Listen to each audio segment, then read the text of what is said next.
జై మాదిగా వర్ధిల్లాలి పద్మశ్రీ మందకృష్ణ గారి నాయకత్వం, వర్ధిల్లాలి పద్మశ్రీ మందకృష్ణ గారి నాయకత్వం.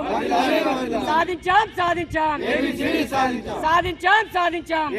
గున్నపల్లి గ్రామంలో పద్మశ్రీ మందకృష్ణ మాదిగ గారి చిత్రపటానికి ఇక్కడ ఉన్నటువంటి పాండు మాదిగ గారి ఆధ్వర్యంలో పాలాభిషేకం చేయడం జరిగింది.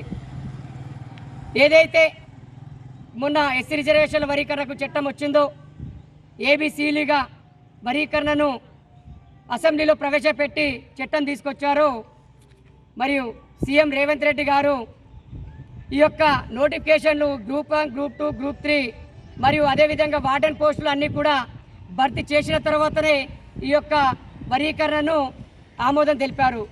అంటే వాస్తవానికి మేము జరగాల్సిన నష్టం మొత్తం జరిగిపోయిన తర్వాత ఈ యొక్క వర్గీకరణ ఆమోదం తెలిపి చట్టం చేయడం అనేది కొంచెం బాధాకర విషయం.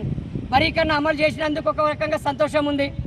రెండో రకంగా నా మాదిగ జాతి, నా మాదిగ ఉప కులాలందరికీ కూడా ఉద్యోగ నోటిఫికేషన్లో వర్గీకరణ లేని మూలంగా నష్టం జరిగే ప్రమాదం ఉంది. కాబట్టి ఈ యొక్క వర్గీకరణ పోరాటంలో భాగంగానే మందకృష్ణ మాదిగ గారి 3 దశాబ్దాల పోరాటంలో భాగంగానే మేము ఈ పోరాటాల ద్వారానే ఈ యొక్క వర్గీకరణ సాధించుకున్నామని చెప్పేసి ఈ సమాజానికి తెలియజేస్తూ ఉన్నాము. లేకపోతే ఇంతకుముందు ఉన్నటువంటి కాంగ్రెస్ ప్రభుత్వం ఇంతకుముందు కూడా 50 సంవత్సరాలు ఈ దేశాన్ని పరిపాలించింది. ఎస్సీ రిజర్వేషన్ల వర్గీకరణ విషయంలో కూడా ఒక్క అడుగు కూడా ముందుకెయ్యలేదు.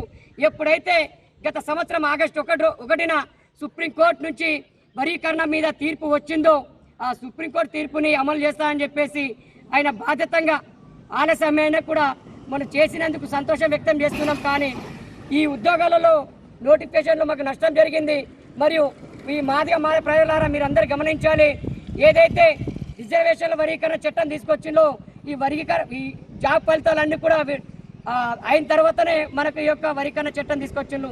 ఎందుకంటే ఇంకా 3 సంవత్సరాలు ఉంది. కాంగ్రెస్ ప్రభుత్వం 3 సంవత్సరాలకు కూడా మొన్న ఇచ్చినటువంటి నోటిఫికేషన్లు అన్ని భర్తీ చేయగలుగుతుందా? జరగాల్సిన నష్టం చేసిన తర్వాతనే రేవంత్ రెడ్డి గారు ఈ యొక్క వర్గీకరణ చట్టం చేసిందని చెప్పేసి మీరు మర్చిపోవద్దు.